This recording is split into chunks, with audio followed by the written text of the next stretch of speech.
We are Schulich UAV from the Schulich School of Engineering at the University of Calgary.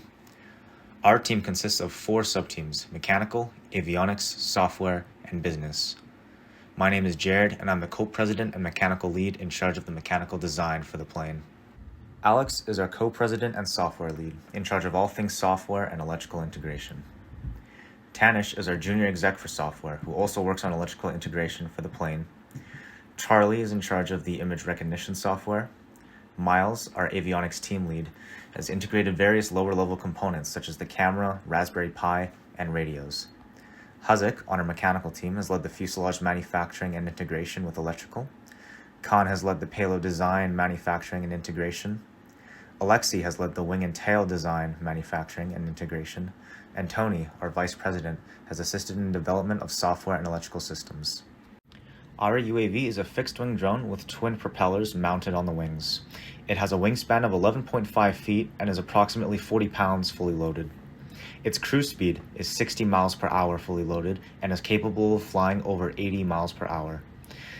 It is able to do an 82-degree banking turn and 30-degree incline and descent. It is also able to fly 18 miles fully loaded. To prepare for the mission requirements, the team had to come up with an acceptance criteria for the plane to fly. This included a specific flight distance, flight time, and flight to be able to complete the mission based on the flight tasks. The flight distance had to be 12 miles, and the plane was able to achieve 13 miles and was able to go up to 18 miles. The UAV must be able to autonomously detect and classify targets on the ground, as well as generate a flight path over the identified objects. The UAV system must be able to autonomously release payloads over targets, with landing locations being accurate to a circle of 15 feet radius. The UAV systems must also be capable of flying the entire mission, excluding takeoff and landing autonomously, flying waypoints within 25 feet accuracy. It is a conventional fixed-wing design with twin propellers mounted on the wings. It runs off of 8 LiPo batteries mounted at the nose of the fuselage and wired into the wing. The placement of these batteries can be shifted in the fuselage for proper center of gravity placement. It is a horizontal takeoff and land system that requires very little runway and generates a lot of lift. It is able to carry very heavy payload and lots of batteries for range. Its control surfaces are of ailerons with no flaps, a single elevator, and a rudder.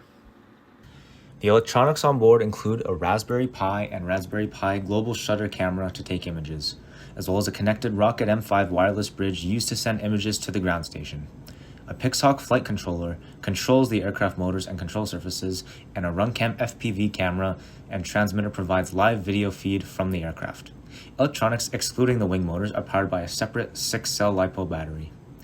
The ground station provides autopilot commands to the aircraft, but also receives and processes images taken from the aircraft before deciding where to fly in order to deliver the onboard payloads. The captured images are processed in 3 steps. The first step detects the bounding boxes of targets. The second step classifies the targets based on their shape, letter, and colors. The third step converts the pixel coordinates from the detections to GPS locations. Detecting the location of targets is done using a convolutional neural network. We use the single-shot detector architecture to do the detection, with a MobileNet v3 model with retrained weights as the backbone of the single-shot detector. The detected bounding boxes are then cropped from the image and processed by a set of classifiers which will determine the shape, letter, and colors associated with the target. The shape classifier and the letter classifier are based on the MobileNet v3 model with retrained weights. The color classifier for the shapes and letters are done in OpenCV with masking and filtering to determine the colors of the shapes and the letters. In the third step, we used the yaw, pitch, and roll and GPS location of the plane, as well as the lens field of view, to convert the pixel location of the detected target in the image into a GPS location.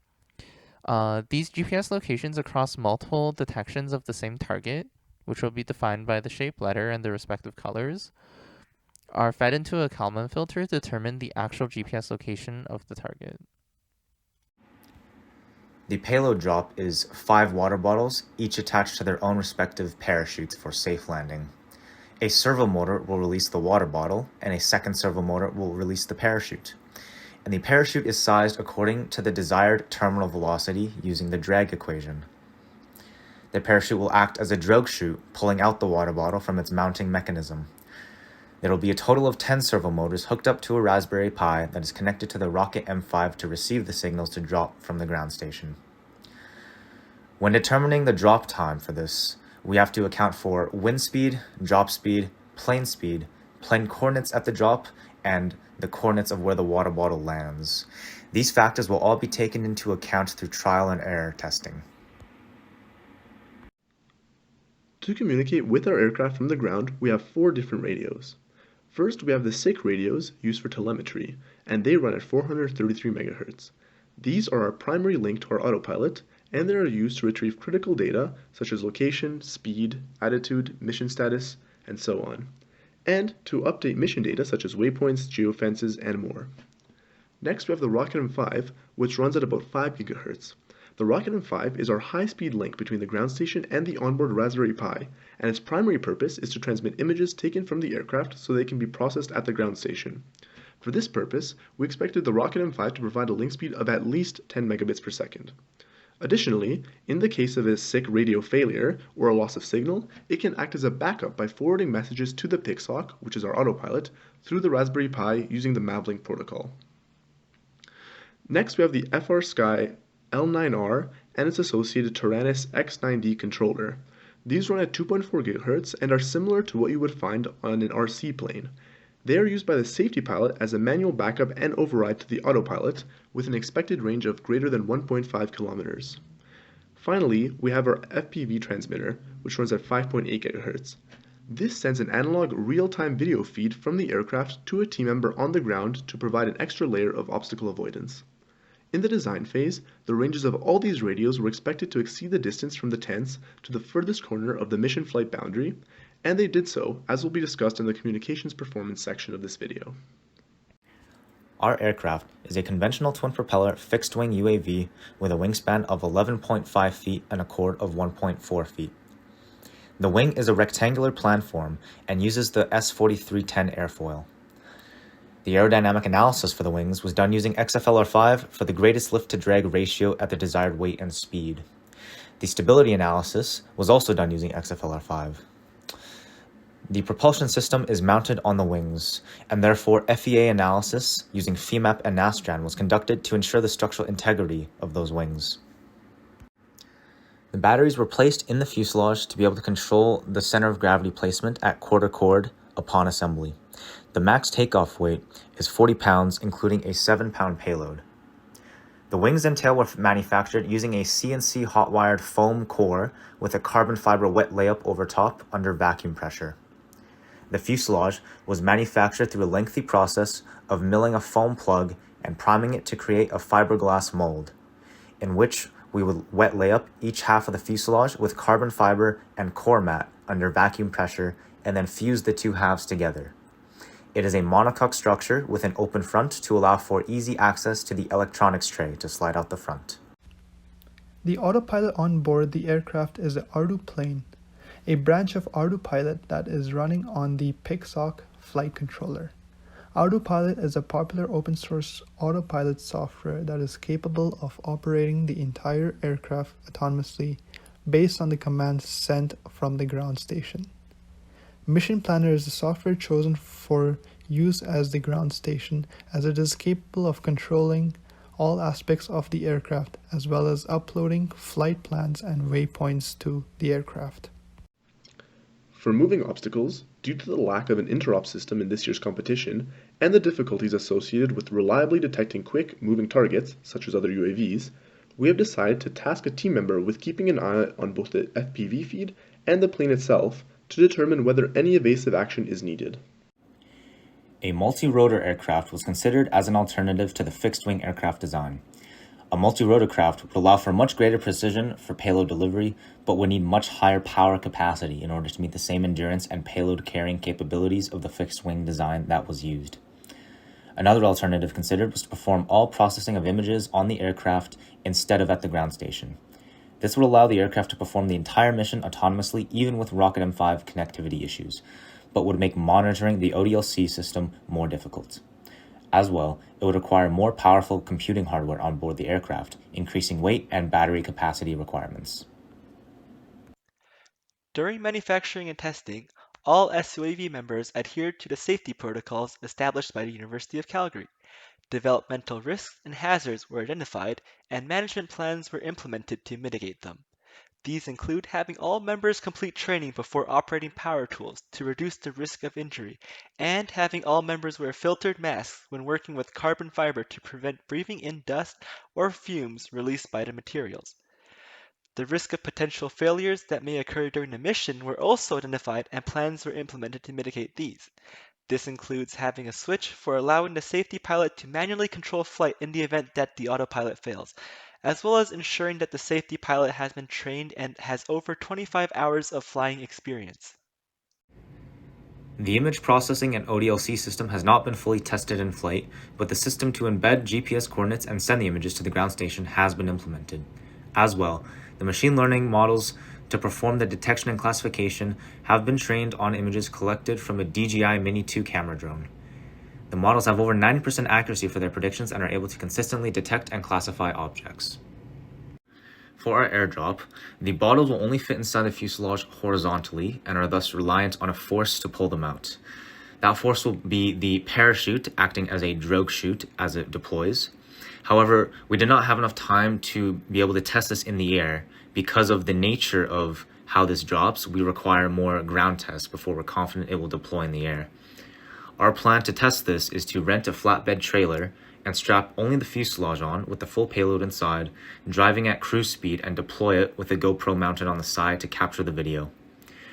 Our preliminary tests, as shown, using our propulsion system as wind, show that it will deploy.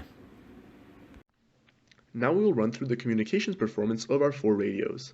For the Rocket M5, we performed ground tests prior to flying as this is not a system specifically designed for aircraft.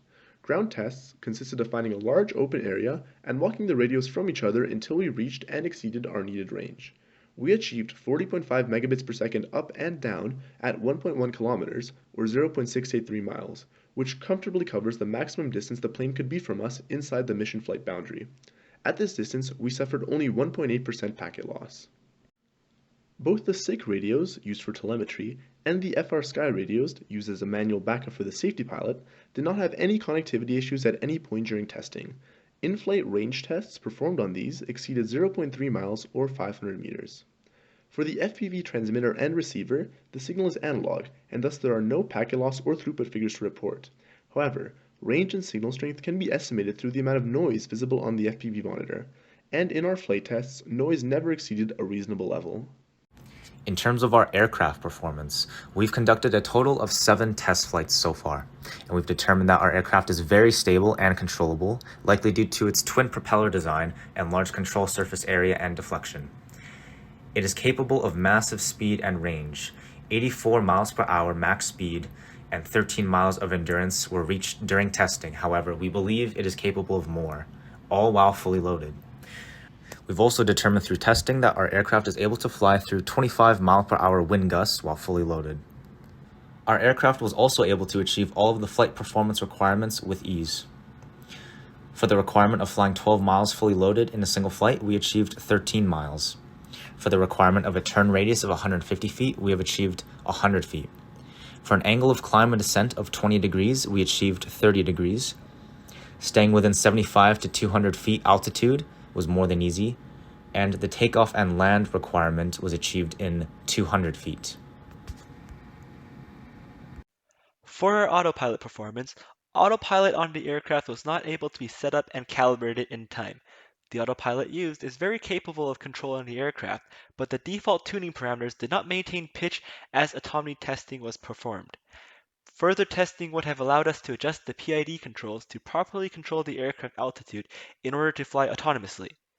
Autonomous flight has been achieved using the similar RG-copter autopilot on a quadcopter aircraft, with waypoints being flown to accuracies of less than 5 feet.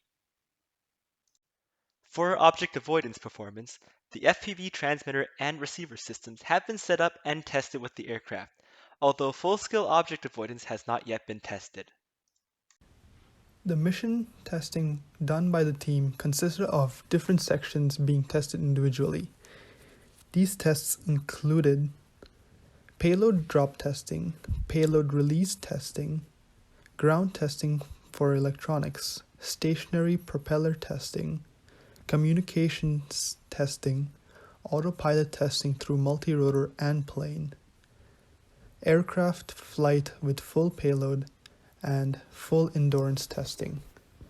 For ground testing of electronics, this was done by making sure all the electronics such as the flight controller, GPS, power modules, Raspberry Pi, sensor, radios, and batteries were configured and working properly together before testing it on the aircraft. Stationary propeller testing was done by mounting each propeller onto a stationary stand and attaching a force sensor to ensure that the aircraft was getting the sufficient thrust. This test also helped us determine the battery capacity in order to run endurance testing. Autopilot testing was done on both multirotor and plane. Autopilot was first tested onto a multirotor as it was much easier to set up and much more time efficient. We did this to also ensure that the flight path was correct when we set waypoints for autopilot. After successfully getting it to work on the multirotor, autopilot was attempted and working on the plane, but due to heavy crosswinds, were not able to tune in the plane's parameters to get accuracy. After getting the basic functionality of the aircraft working and flying, we then tested the endurance of the aircraft. This was done by fully charging up the battery and flying the plane for 20 kilometers in one flight session. All testings were done individually. However, due to the lack of winter season with snow, we were unable to combine all these tests into a full mission flight on time. However, the team is very confident a full mission flight is possible with a day or two of integration of all these tests combined. For the proof of safe flight video, the plane requires the following requirements. First, manual flight showing takeoff and getting 1,000 feet away from the safety pilot and landing. This criteria was met. The second criteria was autonomous flight and getting 200 feet away from the safety pilot, then transitioning into manual mode for manual landing. It was achieved when attempting autopilot, which was more than 200 feet away. The third criteria was autonomous flight, showing the systems can meet all the flight performance requirements with takeoff and landing that is either in autonomous or manual mode. Takeoff and landing was done manually. However, the plane's autopilot was not tuned correctly. However, our next flight sessions should resolve this issue and should be more than capable of flight performance in autopilot.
250 meters, 273, 70, 80s, 92, 94. It's about 1,000 feet out. About, it's not that far out, actually.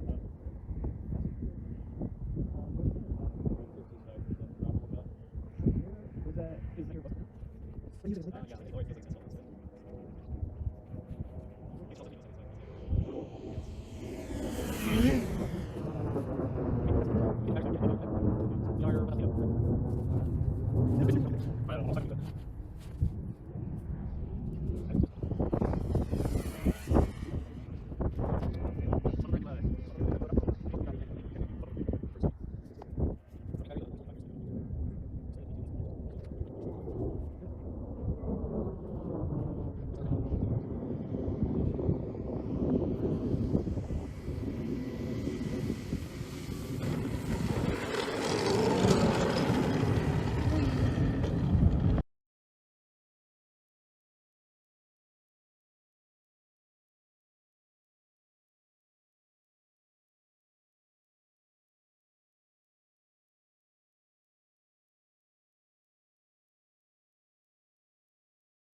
In closing, we hope that this presentation has provided a clear overview of the capabilities of our aircraft and that it will be deemed suitable to participate in this competition.